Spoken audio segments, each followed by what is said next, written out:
Hello and welcome to Kidpreneur Day and Global Entrepreneur Week and November's Power Hour and Day 7, our final day of the Inspire Conference. Yep, this 90 minutes is all those things. So regardless of how you got to us today, welcome.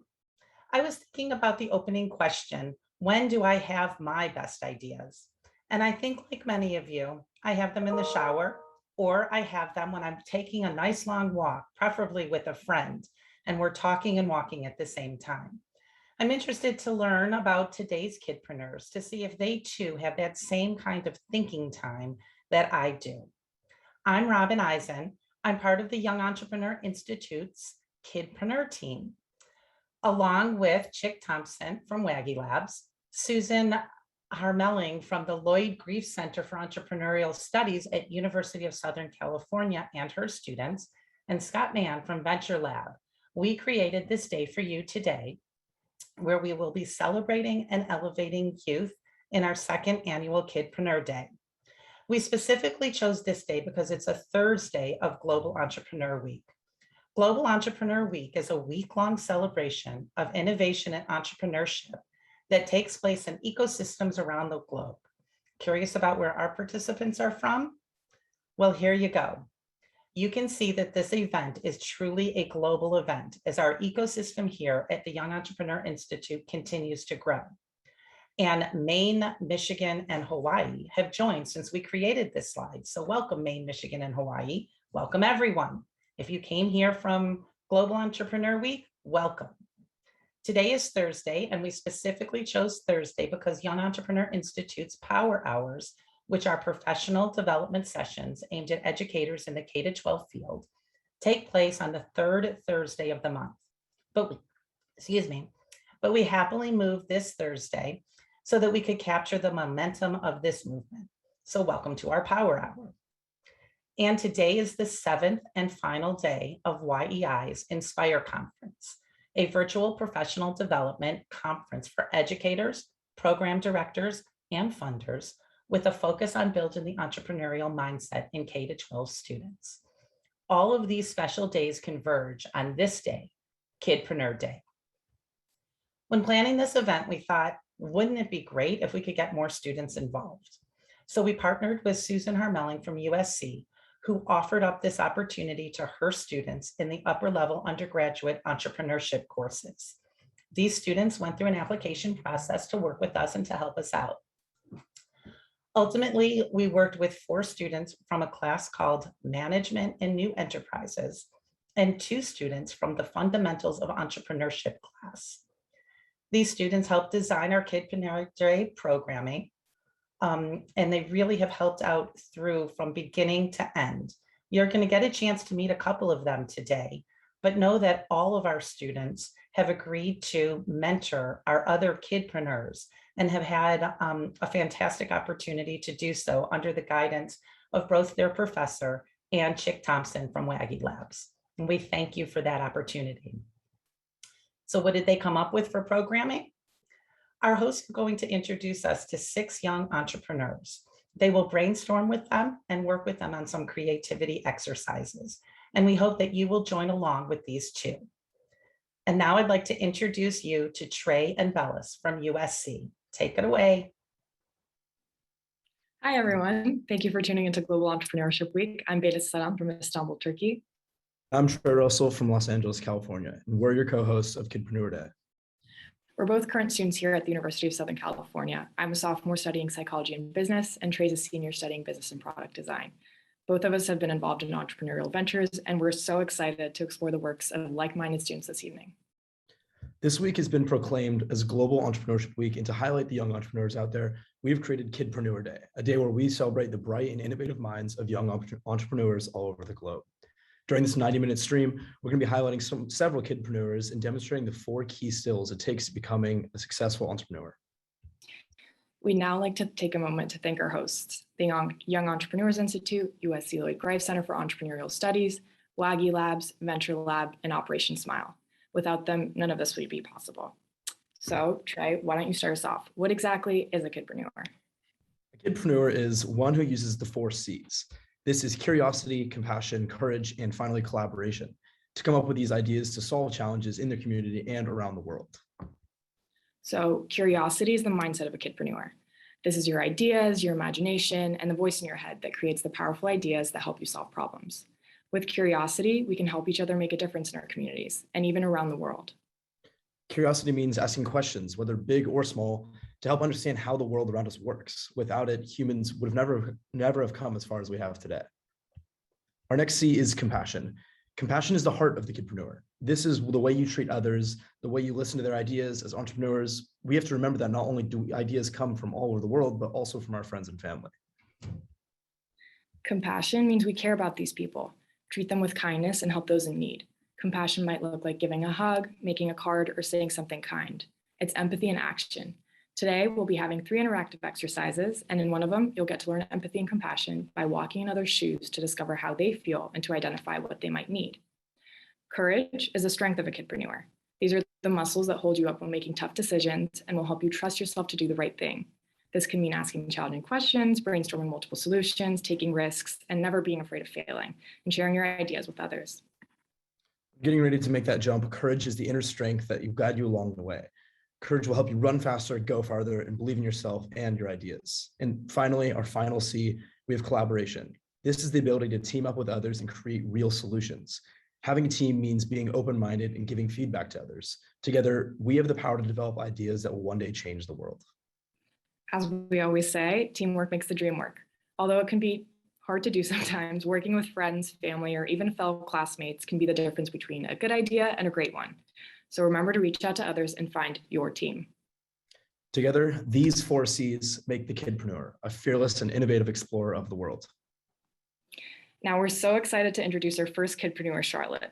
Charlotte's a 13-year-old kidpreneur from Tempe, Arizona, who spent countless hours designing, sewing, and selling dolls, then gifting proceeds to cleft charities.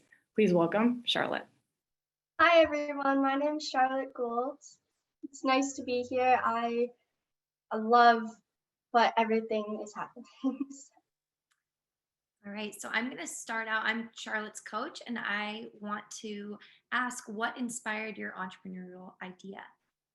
So I was inspired by my own experiences. I was born with a cleft lip and palate, which means that part of my upper lip and the roof of my mouth was missing when I was born.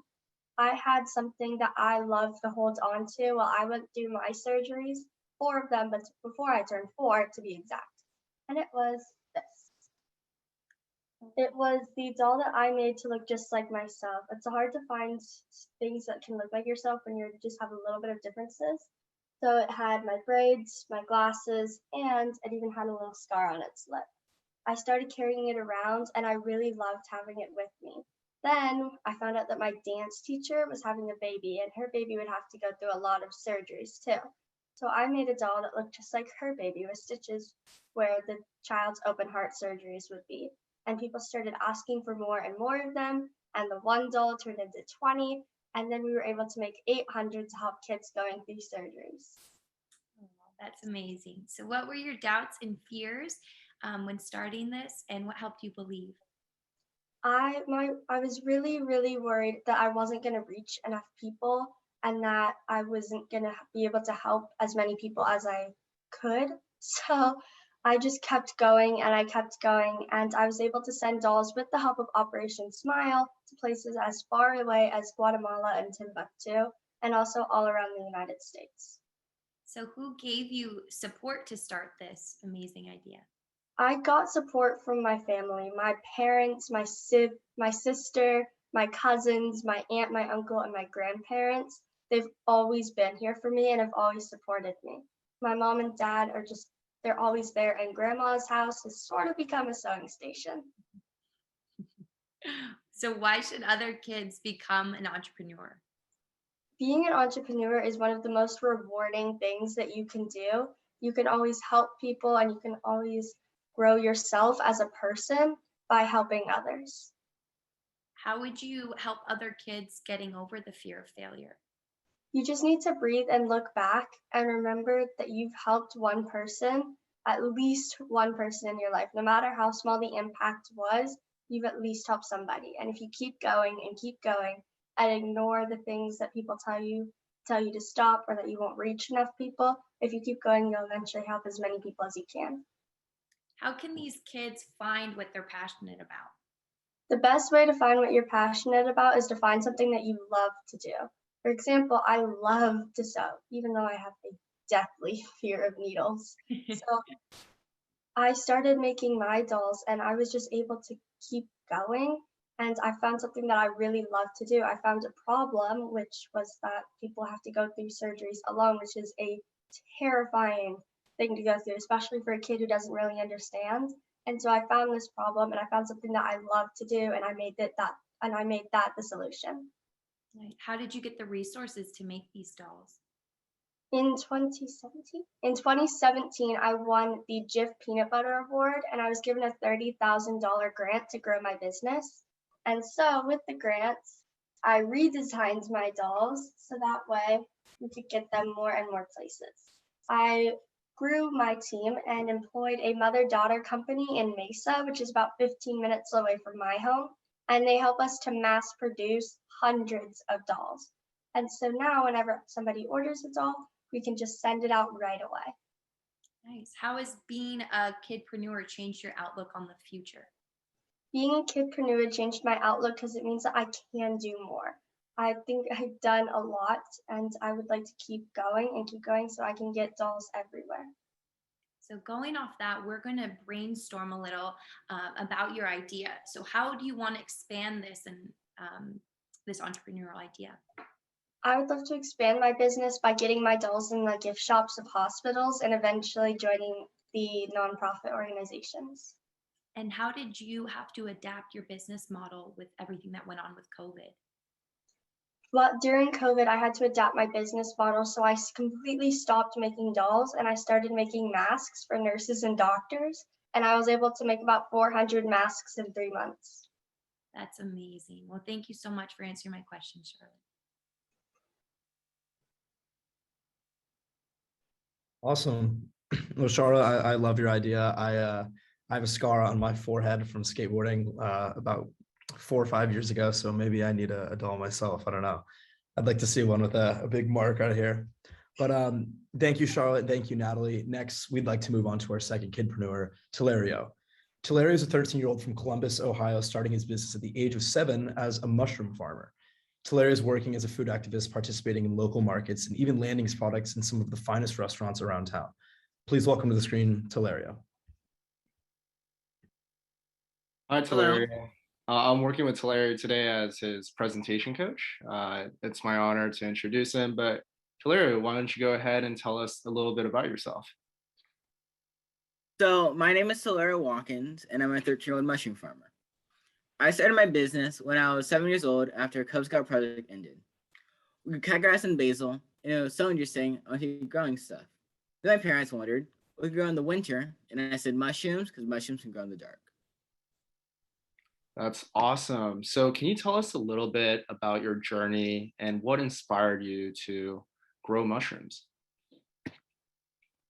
So what really inspired me to grow mushrooms was a book I read in school. And well, first it was my love of growing things, and then it was a book I read in school about mushrooms, and then thinking that mushrooms were really cool because they could come in a bunch of different like ways and stuff.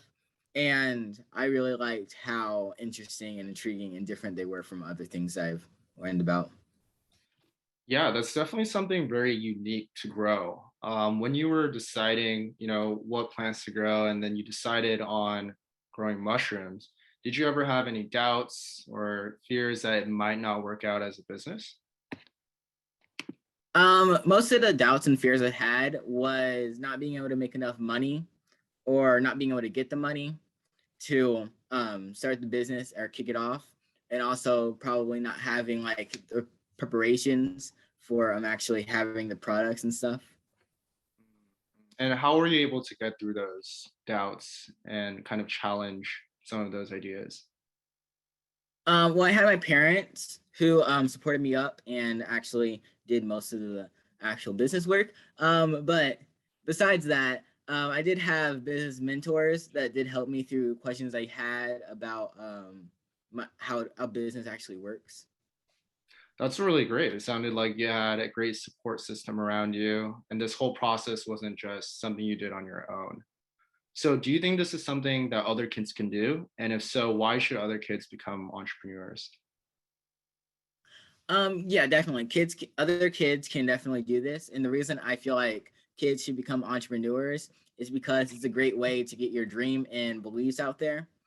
If you were to a lot of kids have dreams that they want to pursue, and I feel like being an entrepreneur is a great way to pursue those dreams and make your dreams a reality.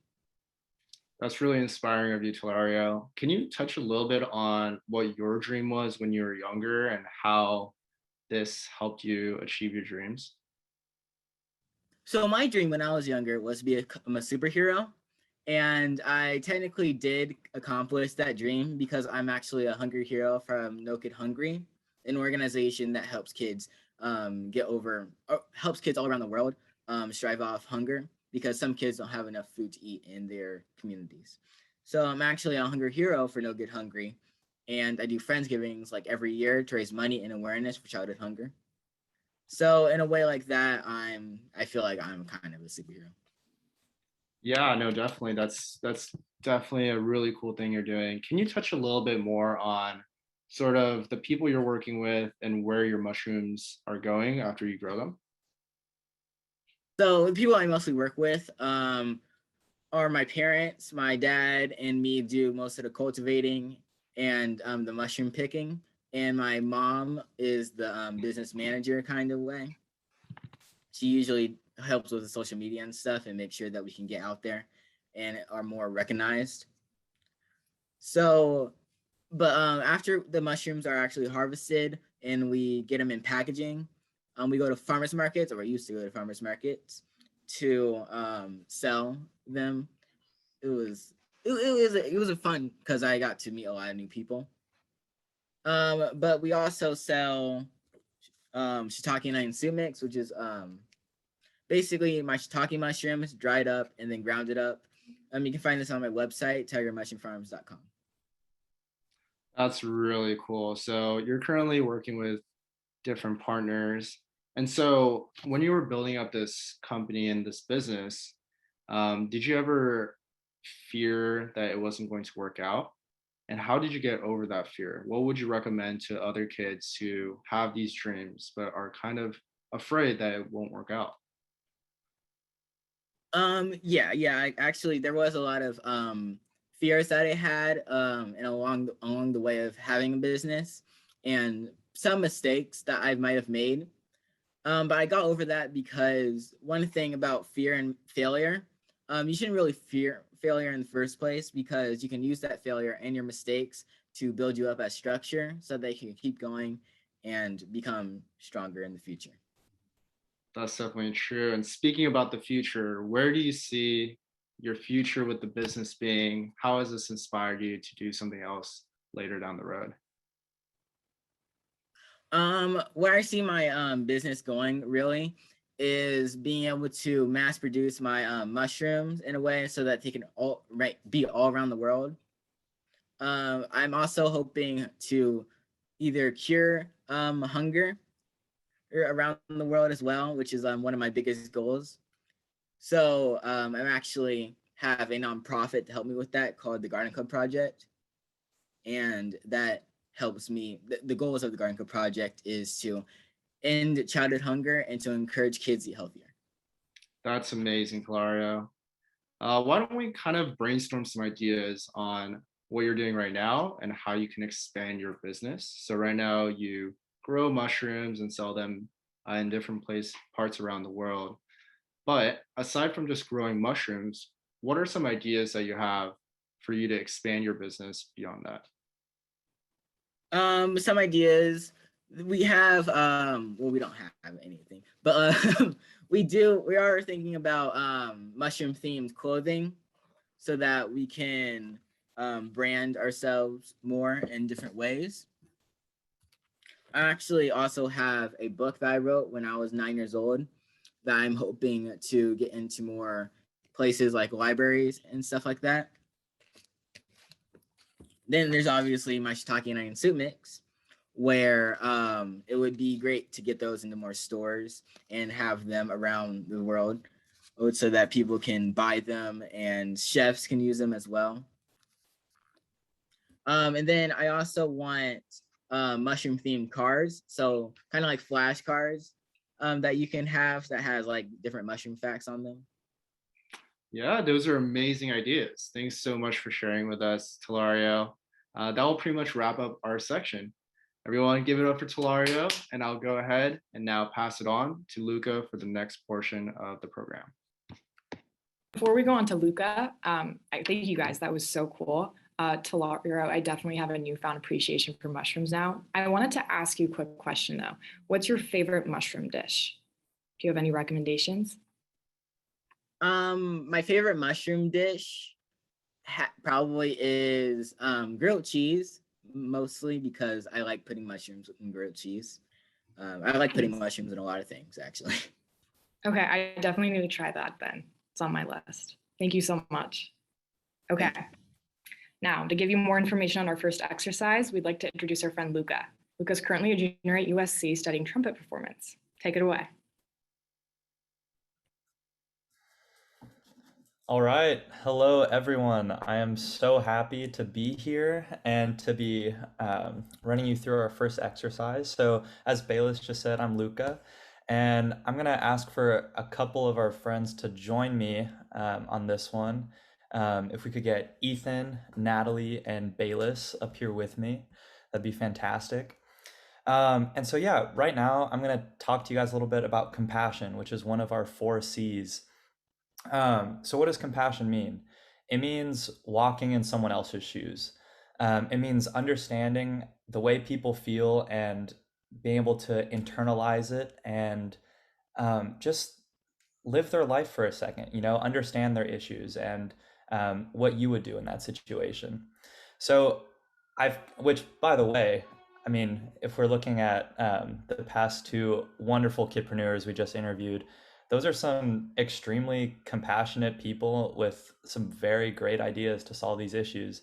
Whether it's making the dolls that look like other people, because she understands, the problem of not quite knowing or not quite seeing yourself in the dolls you have, or people who are looking for healthier ways to eat, and giving all these awesome mushroom tips. So it's really, really cool. So here's what I would love to do. I would love to kind of give you guys some general scenarios following one of these 3 characters that you see on your screen. And then I want you to embody that character, introduce yourself as that character, and then tell us one good thing that happened in your day, one bad thing that happened in your day, and how those things made you feel. So we'll start off with Ethan. So I would love for you to walk in the shoes of Charlie the scientist there in the bottom left corner. So Charlie has been hard at work for the past few months, working on Raimbonium 52, which is that awesome chemical that you see there in his hand. And he's been trying to get this thing to work so that he can dye clothes in this awesome rainbow pattern, but he just can't figure it out. He's been at the lab all day, and then after he went to the lab, he just went home, got some rest. So yeah, walk us through what happened that day and how you feel about it. Yeah, again, so my name's Charlie, and the other day I attended my school's science fair. This day was really important to me because this was also the science fair that my dad won his first competition when he was my age. And in fact, he gave me his lab coat for good luck. I couldn't have been more excited to go about my day after a few hours of working on my project. Unfortunately, my day took a turn for the worst. I all of a sudden spilled a colorful mixture all over my lab coat. And at that moment, I was completely distraught. I couldn't believe that I had ruined my lab coat. But after a brief moment of looking at myself, I kind of realized that I actually looked kind of cool and it made me stand out. More importantly, I also realized that there was a chemical on the lab coat that was the last necessary ingredient to perfecting Raimbonium 52. And it was also the last necessary ingredient to winning the science fair. So overall, even though my day started off poorly, like a true entrepreneur, I was able to find a way to make things work out for myself in the very end. Awesome. Well, yeah, I mean, I think that was a really awesome display. You really, I think, walked in those shoes well. So awesome job. All right, Natalie, you're up. So I would love for you to take on the role of Mona, the soccer player, up in the top left. So Mona goes to Thompson High School in California, and she's playing in the state championships. And it's a big game for her. Soccer's her passion, and she's ready to go. They ended up winning the game, but I don't know, maybe some stuff happened during the game that she wasn't super happy about.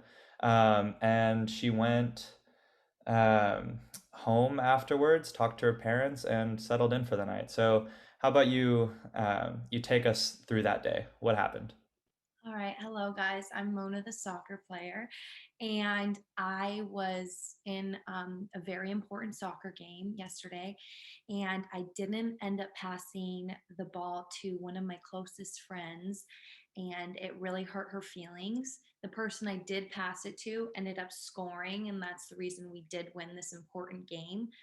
But I felt really bad because I hurt my friend's feelings. So when I got home, I decided to send her an apology text saying that I felt bad that I didn't um, pass the ball to her. And she forgave me and said that it was for the greater good because our team ended up winning. And then I also got a bunch of texts from my friends and family members congratulating me for the assist on the goal and for winning the game. So yeah. Awesome. So that made you feel pretty supported, probably, right? Very supported, and we had a championship under our belt as well. Yeah, there you go. Well, that's awesome. Great to hear about Mona's day. So, all right, next up, Bayless, you're at bat here with Miss Green, the teacher. So, Miss Green, basically just day in the life of a teacher. She went to work, got up, made some breakfast, got in her car, drove off, eventually made her way to school, taught some wonderful kiddos, and at the end of the day, just went back. Standard day. So let's hear it. What happened that day? Hi, everyone. I'm Miss Green. I actually had a pretty rough start to my morning. I was going to make myself breakfast. There was no cereal at home. And then I realized I was going to run late. So I hopped in my car. And then right 10 minutes outside the school, my car broke down.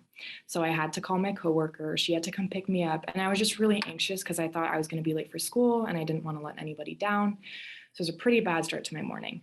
But then around lunchtime, one of my students came into my office and I was able to explain a really difficult concept. And I just saw her eyes light up and she really understood what was going on. And that just made my day. It really turned it around. So that was my day. Amazing. Wow. Um, so yeah, I mean, great job, first of all, to all of you. I think hopefully what we can get from this exercise is that compassion is really what it means is to embody the life and the emotions of other people in moments that they might need you to. So um, say your friend comes up to you with, and they're in a challenging situation. Say they didn't pass the soccer ball to their friend and their friend's mad at them. Now maybe you kind of see how you can take that and understand how they feel, identifying those problems even when they're not, immediately noticeable. Maybe they don't tell you, but you can tell they're upset about something. You can really take those onto yourself and try and figure out a solution, which is, one of the cornerstones of entrepreneurship. So thank you guys so much, and we'll keep on going with this awesome event. Thank you guys. Awesome. Well, thank you, Luca. That was our first event, first interactive exercise of 3 that we'll be doing today. So we'll return back to you in a little bit. But first, I'd like to pass it off to Bayless as she brings us into our next presentation. Yeah. Moving on to our next presentation, I'm so excited to welcome Julia Lynn to tell the story of an incredible team of kidpreneurs from rural Ghana. Julia, take it away.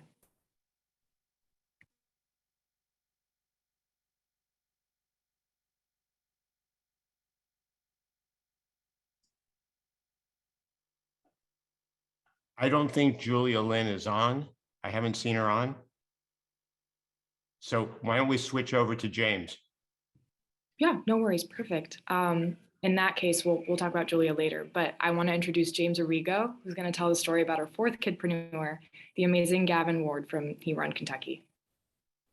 Awesome. Thank you all so much for doing such a great job. And yeah, thanks for your time. We're going to kind of share a couple cool stories about some really incredible people that I've been fortunate enough to work with. And it sounds like, I mean, everyone that's tuning in here has been doing some incredible things. So round of applause for everyone, all the entrepreneurs, and gosh, starting at such a young age, it's amazing. And one individual, well, just a little bit of background, just so you know what's going on.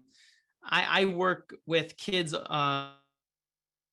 and teens all over the country, and I help them create their own music videos and video games, and just try to help kids dream big. And not just any kids, it's the kids who are going through the most severe treatments in battling cancer and other life-threatening illnesses. So Gavin, unfortunately, was one of the I've met so many wonderful kids and families, but Gavin really reached my heart as well as so many. But Gavin's story is pretty incredible, and I want to just kind of share a little bit about this incredible individual who unfortunately he passed away not too long ago. But his dream was so much bigger than himself, and I think that that's exactly what the importance of being an entrepreneur, being a kidpreneur, is all about. And Gavin, he wanted to make a video game, in particular to spread awareness about his type of cancer that he has. So he had a brain cancer called DIPG, which is a super rare, really underfunded, archaic treatment for this type of brain tumor that unfortunately it has about a 99% mortality rate. So if you get this, it's pretty terrible. And we worked with way too many kids with this, unfortunately. And Gavin was one of those. And when I had worked with him, he was given about 4 to 6 weeks to live. And when I met with him over Zoom, we started brainstorming about what he wants to do, because even though he was so sick and going through all these treatments and just having news after news of terrible news, he was always focused on, he wanted to do something bigger and something better for others, even though he was in such a dark place. And that hope, it just continued to inspire not only himself, but his community. And he did it. And it was amazing. And I want to show you a video so you can kind of, you can hear my words, but the words that are really important are Gavin's. And I want to show you a video from what we ended up doing for Gavin. Was he was all about drift car racing. That, when we were talking about combining your passions and what you enjoy and your interests, like someone was interested in dolls, someone was interested in mushroom farming, like you combine your passions. And that's exactly what Gavin did. And his passions were drift cars, those cars that just all the smoke goes everywhere. You're doing donuts. That was his passion. He loved fixing up his car and learning all about that. And he loved playing video games, right? I mean, who's with me? Hey, we all, especially if you're a kid, you love jamming out to some good old games. And so Gavin started brainstorming with him over Zoom. And we were able to create just that, a drift car racing game that is used to bring awareness and even some funds towards DIPG. And so when we wanted to premiere his video and his video game that we ended up creating for him, we rented out a whole movie theater for him in Kentucky. He was like a celebrity, right? He comes dressed to the nines in his tuxedo and his bow tie, looking like a boss. We surprised him with his own, with professional drift car racers in Kentucky. Their whole crew came out and actually got to take him racing around the track. And I'll show you a little bit about this just so you can see the magic that really happened. And it was more than just an event, right? It's more about just giving an incredible, unforgettable experience for a child who could really need it and could use it. And I want to show you just a little snippet of what we were able to do for him in his drift car. And I don't know if anyone here with a show of hands has ever been in a drift car before, but these things are no joke. I was screaming when I was in there. So Gavin's in there right now, cruising.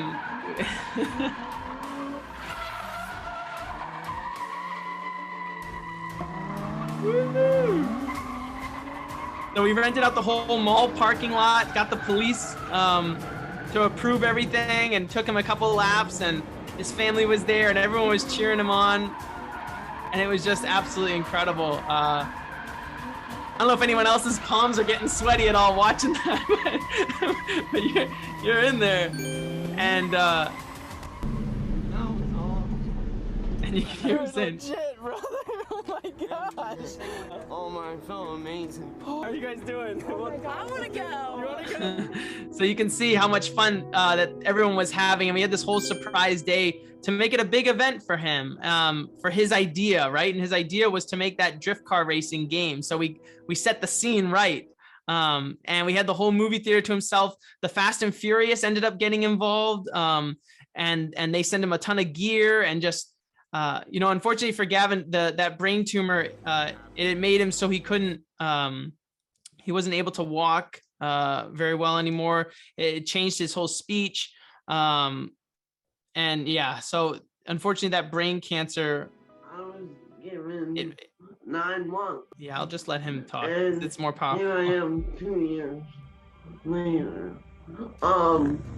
So I would say to never give up. And the way I stay going is always keeping the mindset of having something to do the next day. If you go to bed without thinking of tomorrow, most of the time you'll be in tomorrow. I don't know. That's amazing. No, that's amazing. Yeah. I love that. And that's gotten you so far, and it's going to keep you going. Keep beating those odds, brother. Keep going. You're going to have new high scores to beat next. Yeah, And that's his mom and them, I would make my own game. Totally. Yeah, that would be awesome. That's super cool. All right, well, I'm game. I'm ready to go. Like a driving simulator. Please wait while I initiate 3D scan of player 1. Character model Gavin Ward aka Mr. Cool has been generated.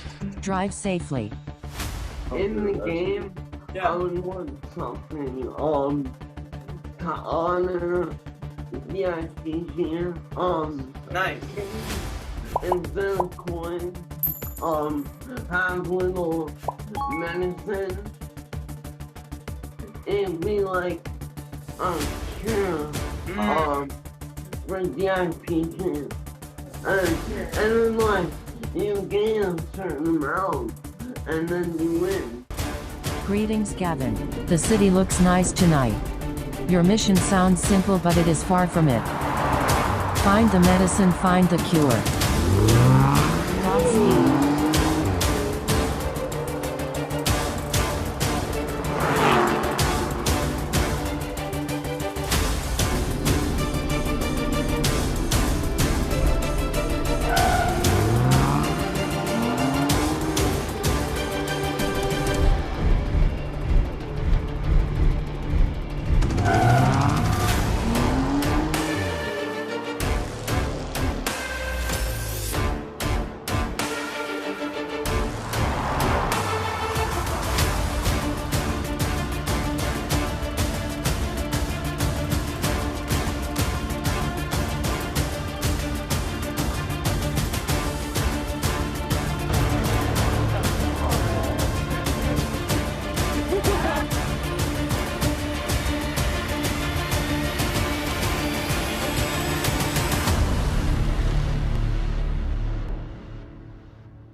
And that moment, I just wanted to touch upon that because that moment, even though it's a cartoon video, right, of that symbolism though of having, him doing something that he loves, standing in front of that final cure. There's something really powerful there in his metaphor. That honestly, we were all choked up when we were watching that in the big screen, and all that music that you hear in the background, that was actually done by the composers of the Fast and Furious. They actually heard about Gavin and how much he loves his cars and all that stuff. So literally that epic music, dun, dun, dun, dun, dun, dun, dun, that was literally the Fast and Furious, people worked on that for him. And so he freaked out. That video is so much longer, and I encourage you to watch it because the whole thing is just absolutely magic, and bring some tissues because it was just incredible to see how much joy was brought from that. And, and he felt so proud of himself. And I think that's the coolest thing about being a kidpreneur is like, when you create something on your own, or even with the help of others and you collaborate, you can create something that you're proud of and that you can share. So the coolest part about that whole thing was that not only did we make his, that music video and all this kind of stuff for his game, but we actually developed a video game that he can, I'm going to show it to you here, that him and all of his friends and anybody can play from around the world. And it's just incredible. And it's all about, his game that he created now is an actual game that you can play on Instagram, because unfortunately, Gavin, he wanted to make this game for kids who couldn't, who are going through DIPG. And unfortunately, so with DIPG, you can't, you lose control of your motor and cognitive skills. So, he could still veer his head left and right. So we started thinking, oh, that's the solution. Let's use Instagram to track. So there's this car in the middle down there. It's a Gavin's car. And what you do is when you press, you start, and you can lean left and right,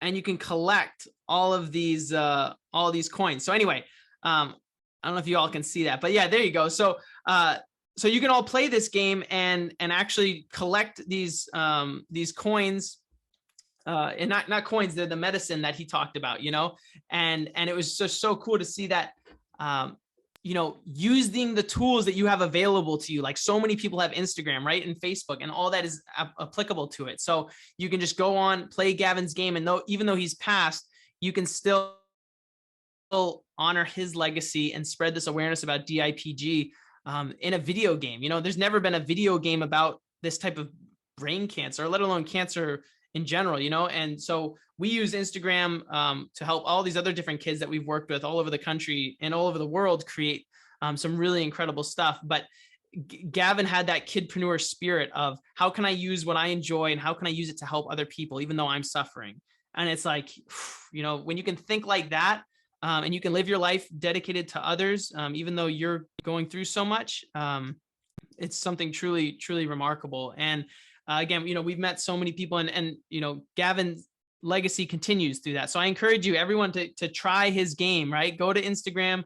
If you go to the Lad in a Battle page or whatever, you can find the filter, and you can try his cancer game where you collect the cures and help solve DIPG, or some of these other kids' games. And I even want to, while we still have a couple more minutes, I'll even talk to you about a recent patient that we've been working with named Kier, and Kier is incredible too. And Kier, he's battling a cancer called, this is him right there, looking like a boss in front of a yellow Lambo. Woo-wee, you know what I mean? That looks awesome. And what ended up happening was this was a recent event that we ended up doing, creating for him and his family. He's going through osteosarcoma. So he had his leg amputated due to this cancer. It's just all throughout his bones, and he's just an absolute warrior. And we kind of, worked we helped him create a music video about destroying this giant monster, which was his cancer, osteosarcoma. So he wanted to hands-on beat the snot out of this thing. And as a kid, when you're going through these treatments and stuff and you don't have control, like he wanted to bring that control and fight this illness that he couldn't see. And so we did that through video games, right? And music videos. We created this giant monster that he actually has to destroy, and made that a video game. And then people played his video game, same kind of deal. They would lean side to side to collect. He wanted to destroy the monster with hamburgers. So long story short, we brought his game and his music video to real life, and we teamed up with Rutgers University. And we had their whole marching band learned his song. We got a giant cancer monster here. It was like 50 feet tall. We got a t-shirt cannon and stuffed it with hamburger toys, and some money guns, and just had him have an absolute blast cruising around, destroying this massive cancer monster with hamburgers. And the coolest part about this was that all these people collaborated on this and learned his song. This was just the other week ago, a couple weeks ago. We got him a Lamborghini to show up to the field to look amazing, and just make, be in control of that cancer. When you have so much, you're not in control. Like, here's a moment where we can celebrate you, and you can feel special, and you can, save the day. And so we had the whole marching band sprinting away from the cancer monster, and he destroys it with this giant t-shirt cannon gun shooting hammer. incredible. And the coolest thing about that is then now it's being put into action, where we're trying to, when we premiere his video at the Rutgers at the Rutgers Stadium on their home game, we're going to try to get all the concessions. Anyone who buys a hamburger goes towards helping fund osteosarcoma cancer research. So it's just this huge picture of how a silly game and a silly idea can then be brought into real world and help, your dreams turn huge. Kier never had any idea that he'd be showing up to a Rutgers Stadium packed with the whole marching band, learning his song in a Lambo. Like, are you kidding me? Who is, and so that's just my goal. And I've met I have so many more stories, and I don't want to take up more of your time, but I'm just telling you these stories because it's just incredible. And what you all are doing is incredible, and just keep going, don't stop, and keep finding ways of how you can hone in your gifts and what you're interested in to use it to help people, and how you can funnel that to do some incredible things. So, thank you for your time. I don't want to take up too much, but it's a joy to be here, and a joy to pass on these legacies, and hopefully you can carry them on and reach your heart as well. Hi, James. I'm Natalie. It was so inspiring hearing about what you are doing. I was tearing up watching that video. It's just amazing what you're doing. I just kind of wanted to ask, how do you find these kids with the kidpreneur spirit? Honestly, so I just work with kids who are battling cancer, and so I just, they reach out to us, families reach out to us because they've seen what we've created for other kids, and they're like, oh, it's a whole network of community of folks. And so, I think everybody has that spirit in them. They just need a little bit of help pulling it out. And when they can realize that, oh, wait, what do you mean I could do this? And like think even bigger than what they're, been brought up to think. And that's what we kind of help do. Amazing. So how do you find the resources to make these amazing games? Like, I heard you saying you had people from Fast and the Furious doing the music. Like, how do you make these amazing connections, like for the kidpreneurs here today? Yeah, just come up with an idea and start running. You know what I mean? Like, we have another huge event that's happening this Wednesday, and we're working with trying to get Lizzo, and we have Berkeley College students learning a song. We have Teslas. We have all sorts of stuff. So like, it's just, you gotta just set your target and start making calls, or emails. Gosh, for Kier's, we literally got Quincy, his favorite rapper, to show up on the Jumbotron and give him a personal message like, yo, Kier, you rock, man. So it's like, everyone is reachable. And that's the coolest thing that I've learned. Same with like when we're developing these video games and stuff, I'm on Instagram, I'm hunting, looking for who's doing something different, who's creating, using technology in a really unique way. And then I send the messages, and then I say, hey, I'd love to work together, blah, blah, blah, blah. So just putting that reach out there, and growing your own repertoire and resume of contacts, and create, like, we've worked with companies like Google, and, we won Zoom's overall innovation award for 2020 and all this stuff. So like, building your credibility then makes it easier to get more people involved. Amazing. Well, thank you so much for answering my questions today. Thanks for having me. Natalie, thank you so much. And James, seriously, that was a really touching presentation there.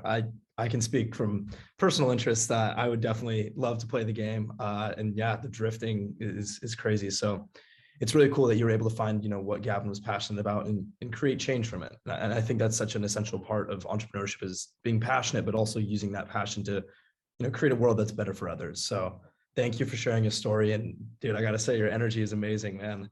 I feel like you should just keep running with it, but we got to keep moving along. So I'm excited to introduce our next group. We have a very special group of students from Miss Allie Hodo's class in Louisa, Virginia.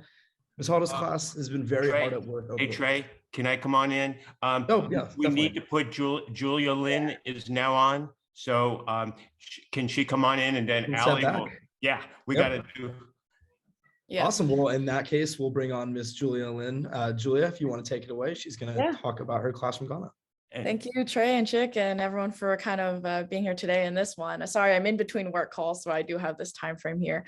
So in 2018, I went to Ghana for a year with my classmates from university, Kate and Erica, and without them, like that was the support network we needed to kind of make this happen and support the kidpreneurs in the way to create this video that we'll show in a second. But I wanted to touch on James' energy and really show how like the music, the joy, the collaboration made not just like what the kids might not have thought were possible, but like I didn't really think we would be able to do so much in the time that we had in the area that we were in. All of this was shot on iPhone. The music, while we had a lot of support from Chick and the Wagi music team, which included musicians from Nashville, so it was Kat and Ned and Jason, they were really helpful, but also the students themselves and the teachers really came in and created this whole music video, a lot of it in the local language tree, which is TWI. So we'll watch the video in a second. It's pretty short. It's just 3 minutes. But before that, I actually wanted to share a couple pictures of how all this came about. So we lived in a rural village in Ghana. And even from day one, let's see, that didn't share the screen I wanted it to. Let me try. I couldn't figure out hand washing myself. Like we had water bottles, we had soap in different ways, but it was just inconvenient to not really have accessible hand washing locations. I don't know if this will let me. New to Mac. Let me try that again. Share the whole desktop. So I created this thing, which is called like a tippy tap, which is just some bamboo and some different things. This is a pipe that's well designed, but not actually hooked up to water. So that doesn't work. There's, a slab that we pulled from some construction site. So we had this elevated area here. I tried things, same thing. There's a sink, but it's not always hooked up. So I was getting creative with how to set up these little stations. I come from a mechanical engineering background, and this was a problem that I had day to day, and I was really worried about. This one we used up at the office. So this was the view from the top of the hill. That down there is the clinic. This is the elementary school, and up there is the kindergarten. So that was kind of the campus layout we had at Coco 360, which is a nonprofit that spans US, Ghana, UK. So this was like a standstill version that I use every day, which had, a little cover for the rain, and you would put a water sachet, like a bag of water on top, and it would let us wash our hands without much help. So I can show this quick 13-second thing. Like this was what I was using because I knew I needed to wash my hands and I couldn't figure out how to do it. And I was coming in like trying to figure out a way. And these were the girls that I wanted to also be on the same page with, like why this was necessary, why it was worth using the water, and a lot around the public health and reasoning behind it. The problem was like all the solutions I had made sense for me, but didn't always fit the situation, the context, like what needed to happen. So, and I know you guys queued it up, but I also have it here if that's okay. We'll watch the video from here. Use this soap to teach you how to wash your hands and be healthy. Thank you. Every day, wash!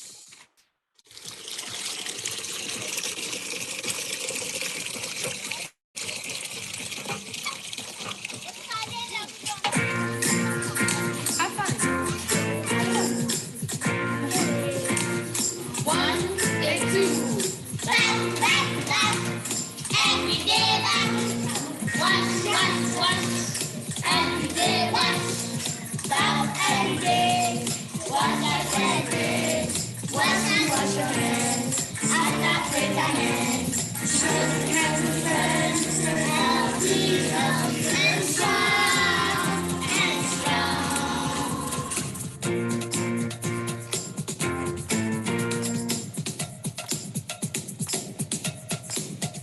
Easy, Larry, Daddy News.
So that was kind of the experience there. And you could see how much everyone got into it and enjoyed it. But that was a lot more effective than us telling them where or when or how they should wash their hands. It was really like they were seriously running through the village. And it's a lot when it's coming from kids and not coming from, you know, the foreigners or the people that have a different view of how they should wash their hands. So, yeah.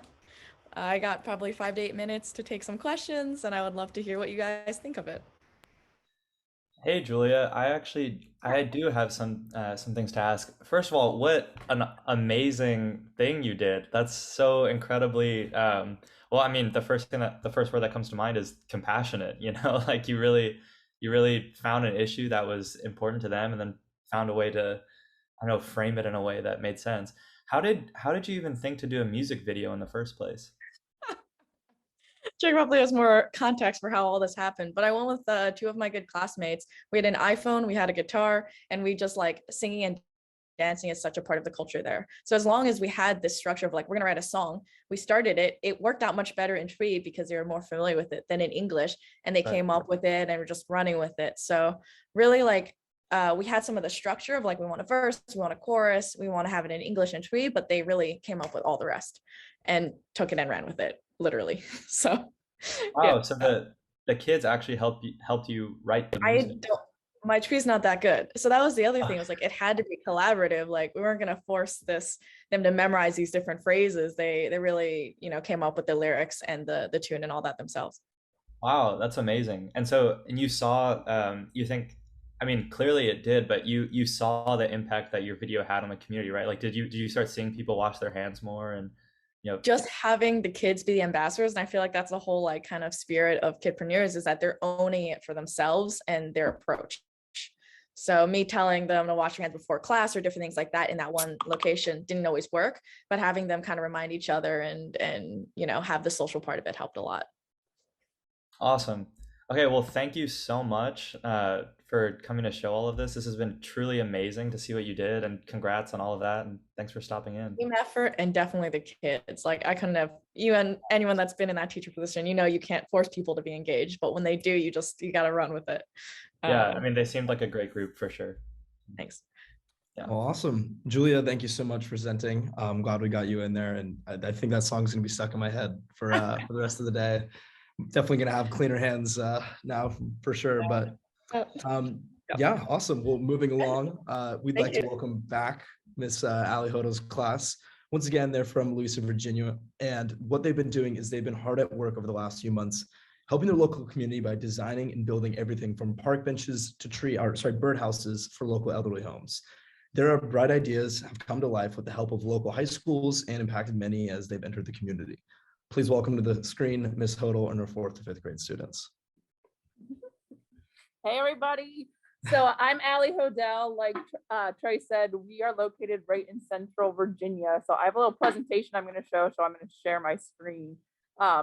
Yeah, I'm going to continue. Hang on one second. Thanks for being patient. All right. So we are definitely an eclectic group. Last year, with it being pretty high COVID, we had Wednesdays where we had teacher planning days. And so we decided to work with our students virtually. So we got 14 4th and 5th graders to kind of come on this waggy voyage with us. And we took what Chick Thompson gave us for WagiLabs and made them go on this voyage with us to really kind of do some team building. So in our county here, we have 4 elementary schools, and we had representation from all 4 of the elementary schools and those 14 students who chose to join us on Wednesday mornings. And so we would get together over Zoom, and we went through the whole map and decided, we figured out how we could become a team and really collaborate with one another. We definitely did our detective work. We sent them on their way after our Zooms to figure out what was really needed in our community. And then we really narrowed it down. So when we were talking over Zoom, we kind of narrowed it down to 4 needs in our community. And Katie's going to tell you a little bit about what our 4 ideas were. So we discussed pollution and trash problems, the lack of internet in our county, the lack of outdoor opportunities, and having more sports options. Yeah, so from those 4 ideas, we really had to come together as a team, and we decided to write our definition about how our county really needed more outdoor opportunities. I mean, pollution and trash issues were definitely a thing, but we felt like we had some people handling that already. The lack of internet was an idea, but we got a huge grant that's putting internet in around our entire county. So we decided that more places needed to go outside and be able to relax or get their energy out. And just be able, you know, it was a pandemic, still is, but we're making life better for everyone. So we wanted to provide them with some more outdoor opportunities. And then we talked about how we could keep people physically distanced in our outdoor opportunities. And we decided to focus really, we're from elementary school age. So we said we would talk about keeping it kind of school aged and nursing home age. So with our definition, we decided to do birdhouses, bird feeders, and benches. Oh my. So we started brainstorming right away during our WAGI voyage. And I mean, the kids are coming up with amazing ideas. Aiden's going to tell you about one of those. So we talked about how we wanted to make sure squirrels could not get into our bird feeders. So that was one of the things that they talked about, because they had all sorts of ideas for the houses, the feeders, the benches. And we broke off into some teams and decided how we would make different prototypes for each of those things. And so I have a little clip. What ended up happening was we wrote a grant to get, it was an innovation grant that our school board was providing. And we wrote the grant to get some money to have the funding done for us to get the supplies that we needed. And that day that they came to my school and actually handed me the check, I hopped on Zoom because Mr. Hodel was Zooming with some of the kiddos about their logo that we made. But I hopped on and I just wanted to share this with you if you can hear it. Hopefully, if not, I'll ad lib. This morning, just to tell you all that we got $1,000 check this morning for WagiLabs. Is that exciting? Yes. So we have $1,000 to spend to build defenses and bird feeders and the bird houses. So can you all give a quick thank you? Yes. Thank you to the school board for giving us the grant money. So I'm super excited that we have the money to build all of your awesome ideas, including the logo that you're working on now. So thank you, school board.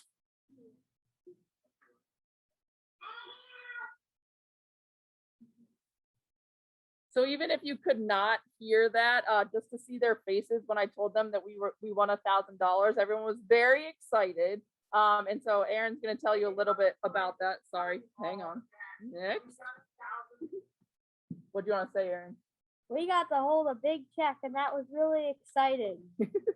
So once they got to see that there was a big check, that was when we connected with our woodshop class at the high school and really got to start creating our prototypes. So the kids got to create everything, how the birdhouses would form, how the bird feeders would form. And so my two friends, Garrett and Cole, are going to show you our bird houses that we actually designed. The kids decided that they would make a little side that would open so we could clean them out if we needed to. So that's why the side actually will open for us to clean. The kids did all of the work. We got to handle the power tools. We used the laser cutter to really put our logo on it. So they came up with the logo. Some of us have t-shirts that we're wearing now. Those are t-shirts in the pictures. But they got to put it all together and do it themselves with a little guidance and safety glasses that kept all of us safe. And then we got to put them out into the community. So we decided that we would put them, we have 2 local nursing homes here right in town. So at the Louisa Health and Rehab Center, as well as Noble Assisted Living, those are actually 2 nursing homes. And then we have a Betty Queen Center, which is more like our Parks and Rec area. And so just this September, we went out during one of our Wednesdays where we're doing asynchronous learning and kind of remote learning. we went out and put them up. And so now they are there, and we are excited to have them out in the community, especially for those who are in nursing homes that can really benefit from, checking out the birds and seeing what's eating and what's living in our birdhouses and bird feeders. Well, that is awesome. I love this idea. I grew up doing some woodworking myself, and so I think these are great designs, guys. I would have never thought to, kind of have this side open so that you can actually get in there and clean it up. But really great work, guys. I mean, seriously, this is some really, this that gets me excited. Like, I wish I had the opportunity to do this stuff when I was younger. So I actually just wanted to ask you guys, kind of a few questions, but the first, I want to say congratulations actually to you guys on getting that $1,000 grant. I would have loved to have gotten that back in the day. So really great work on that, guys. But I kind of was wondering, what other ideas might you guys have in terms of, kind of things you could build for the community, or maybe things that you could build for, nursing homes that you might think could impact them? We could build different things that they could just see every day since they are struggling, that they could see every day to make them happier and make them interested in something like nature to Awesome. like kind of help them through their struggles.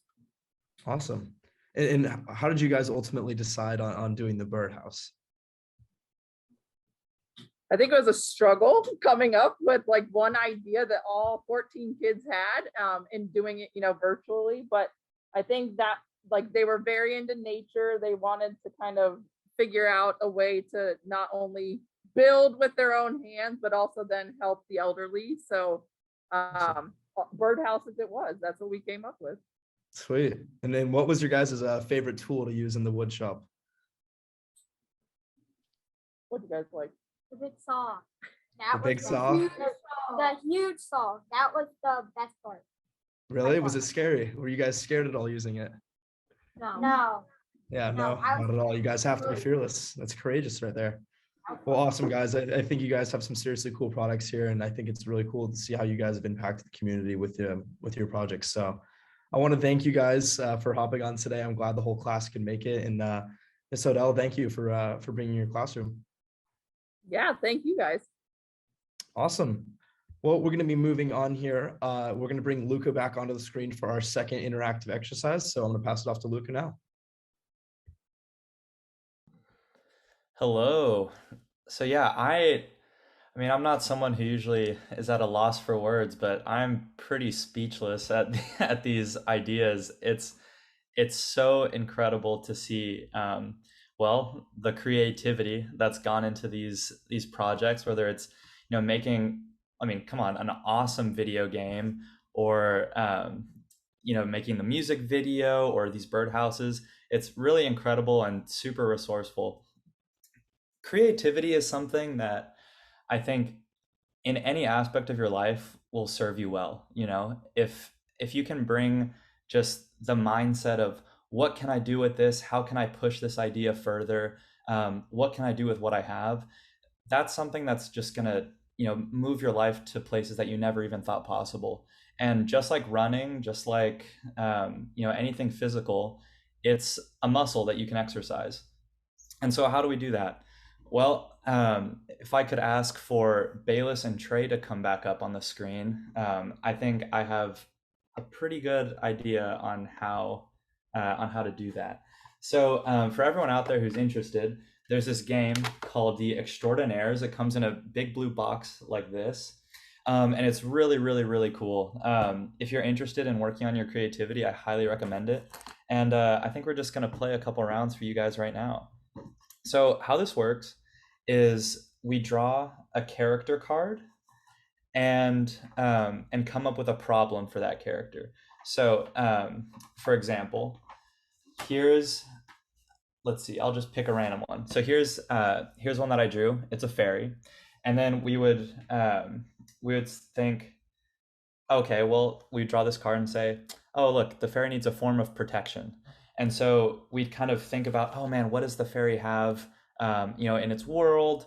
What does it need? Whatever protects it needs to be small and delicate so it can carry it. And you kind of brainstorm and come up with this product or idea that can actually help them. So you use your creativity to help, these extraordinary individuals.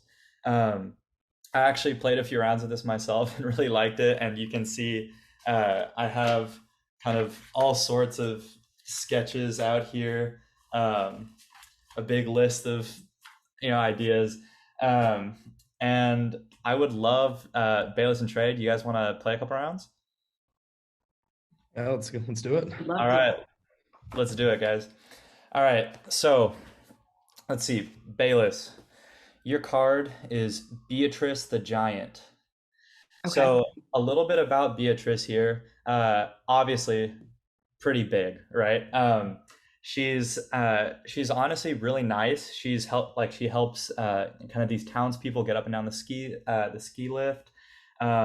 She loves being outdoors. She's constantly being active, whether she's moving trees, moving mountains, whatever giants do. She's always active, and you know what? That makes her kind of tired. And so whenever she gets tired, she wants to go take a nap. But where do giants nap? Outside and with a lot of other giants. So she has some trouble falling asleep because all the other giants walking around, their footsteps are so loud, so thunderous that she can't fall asleep. So what's a way that we can help Beatrice get better sleep? Okay, I'm going to try to be creative like you guys.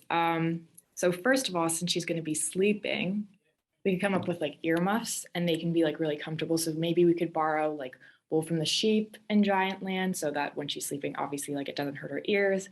And then also, since she is in Giant Land and it's outside, we need to make sure that they're super durable. So if someone steps on them accidentally, if Beatrice accidentally steps on them, they don't break.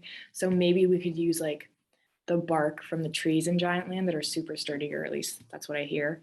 And then finally, again, since she's going to be outside, if it rains or snows, they need to be waterproof. So maybe we could use some of the big leaves and wrap the earmuffs in them so that if it does rain, if it does snow, no harm will come to them. Wow. Okay. Yeah. Awesome idea. So let's think, what if we were to actually do this, if we were to go to Giant Land and try and give them this idea to help these giants, is there anything we could call it? Do you have a name in mind? Well, just walking off, like going off earmuffs, I guess we could maybe call them giant muffs. I mean, it's not that creative, but I feel like they do a pretty good job explaining what they are. Sure. Yeah. Yeah, I love that. I think that's a great idea.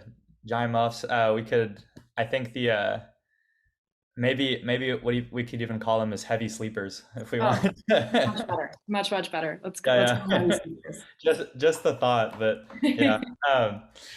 Cool. Yeah, well, awesome. Great idea. I love that. And I think Beatrice would love them too. So thanks, Luca. Nice. Yeah. All right, Trey, my man. I've got a challenging one for you.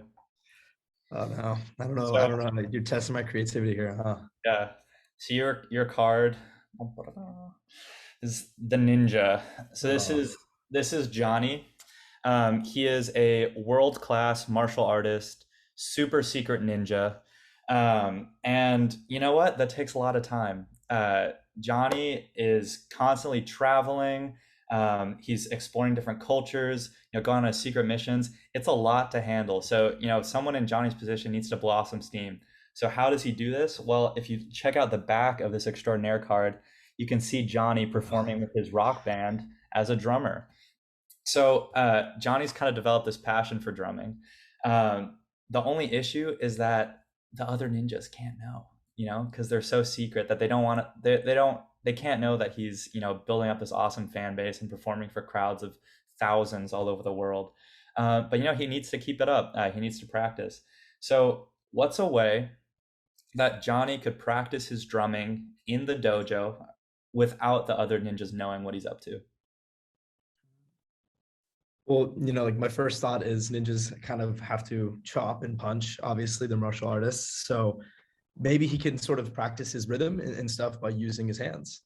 So maybe if it's a punching bag or when they, sort of break the wood in half or whatever it is that they have, he can use those kind of things to practice his beats. So if he's on the punching bag, drumming it out on the punching bag, or if he's on the wood chop, he can get those big drum hits on the wood chop. So that he keeps that sense of rhythm. So he keeps that drumming going, but he's Yeah. still getting his martial arts practice in. So I think that would be my idea for him to kind of marry the two. Definitely. Okay, so kind of like a 2-in-1 type deal. Exactly. Nice. Can we maybe yes and that a little bit and see what comes up? So I'm thinking, those electric drum pads where Yeah. like you kind of have those headphones on. So what if actually what if we built him something where it's like a block that you chop, but maybe it's pretty sturdy, so he wouldn't break it. And those are actually connected, like maybe by Bluetooth or something, to some earbuds that he has underneath his ninja mask. And so whenever he chops, he hears the snare drum. Whenever he punches, he hears the bass, and he can just kind of do that. Yeah, it's like you can make a drum set out of anything at that point. Yeah, Right? Whatever you're hitting, whatever you're punching. Yeah, That's a good idea. Yeah, I think that would work for Johnny the Ninja. Yeah, it could be a set like dojo drummer or something. You know what I mean? Right. Yeah. Well, awesome. So, yeah, I just great job first. I think those are awesome ideas, and if we ever run across a ninja or a giant, I think we are well equipped to help them out.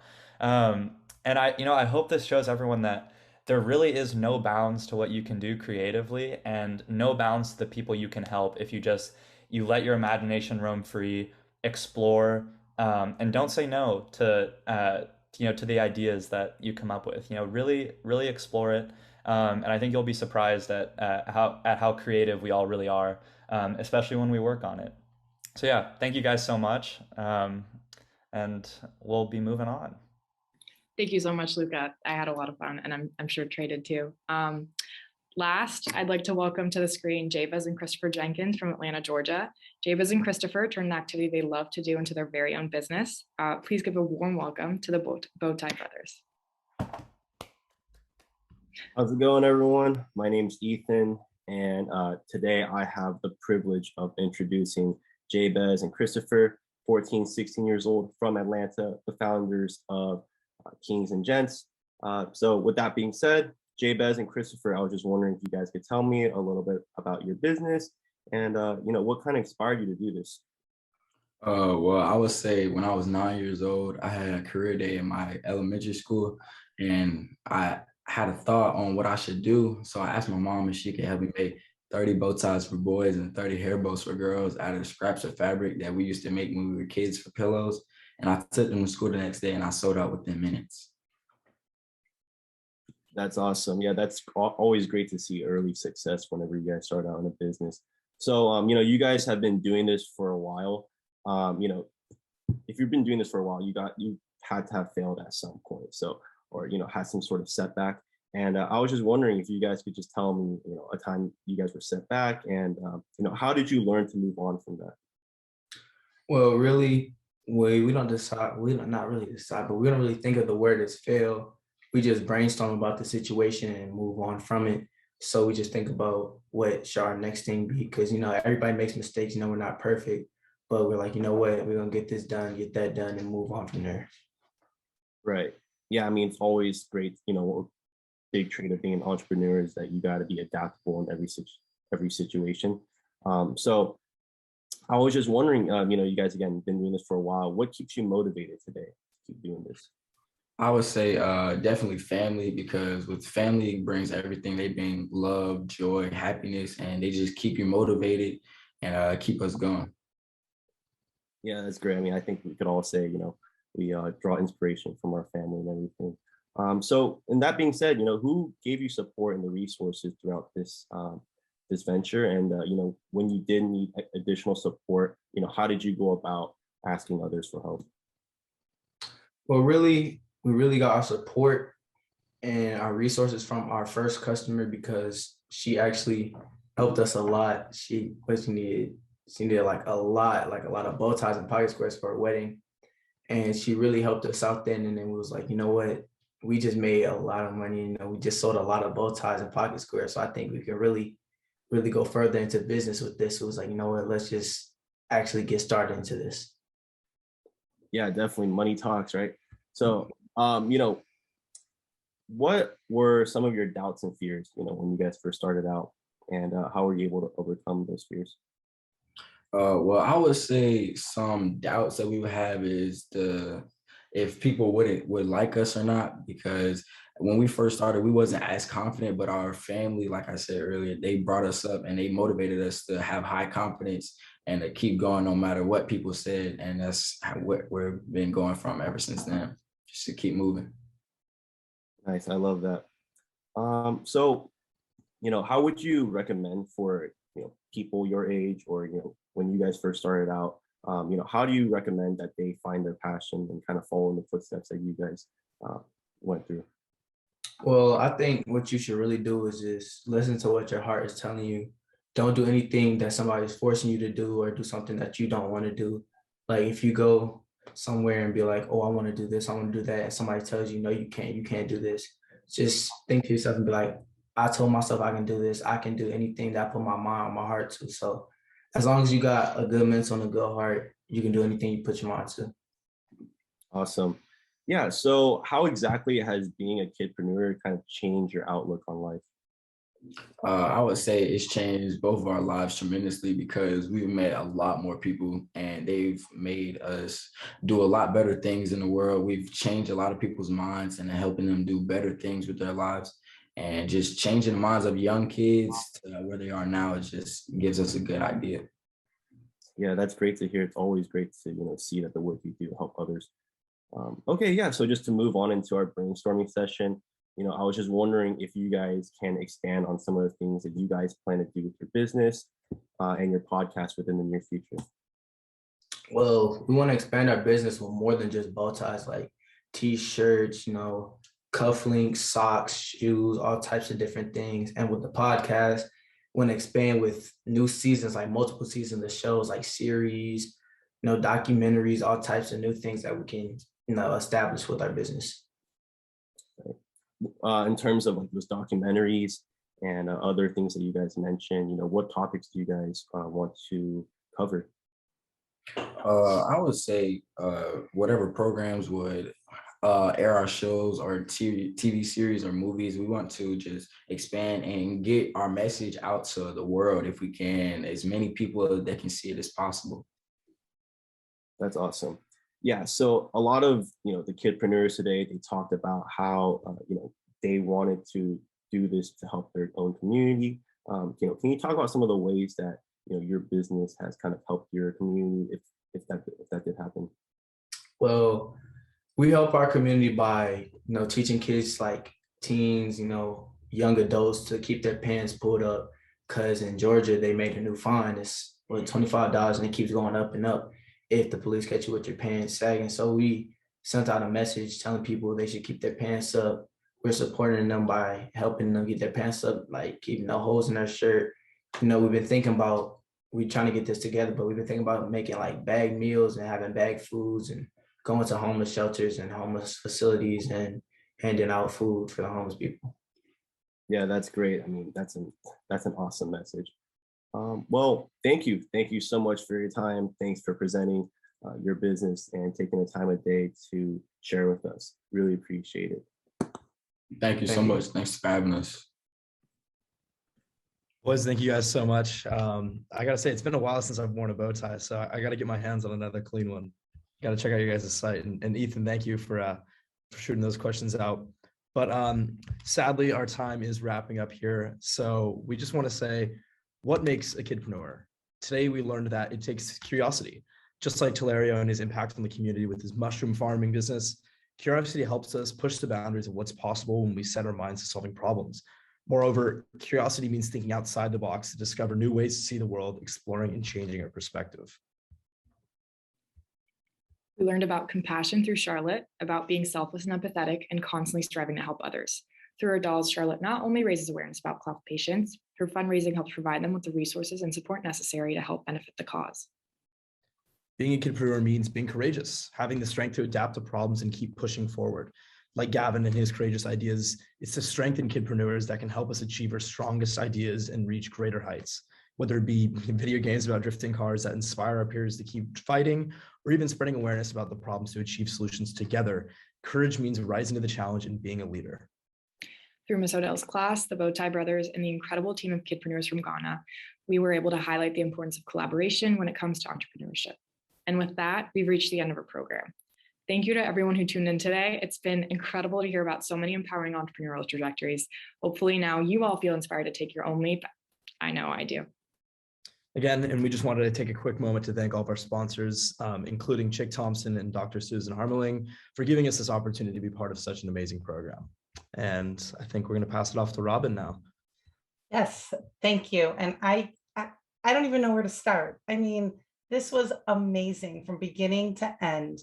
Our 6 kidpreneurs were incredible. What they're doing in the world at such a young age is it's just incredible. It's wonderful. Thank you. Thank you for sharing your stories.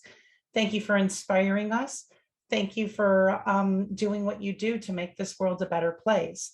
And thank you to all the USC students who participated in this. You guys really know how to put together an awesome program. I mean, from the mentoring to the games to the insightful questions that you asked to being able to host this, it really was a treat to watch. And it was very special to me. I can't thank you enough. I think you guys did a fantastic job. And together, both the student entrepreneurs and our young kidpreneurs and the students at USC, I'm filled with newfound optimism. You guys did great. And I want to clap and applaud you. It was incredible. And thank you.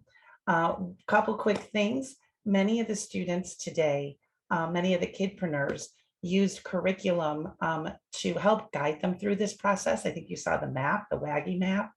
And I wanted to make sure that everyone knew that this kind of curriculum is available at no cost to educators on our new Yippee program.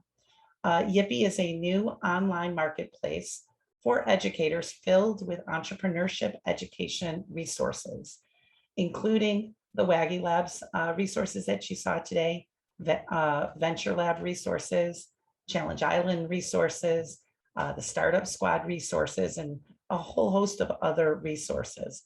Please check it out at www.yippee.exchange. That's Yippee Exchange. This is a YEI program, and at YEI, we believe that all children should experience entrepreneurship. We work with educators to help bring entrepreneurial mindset to their classrooms.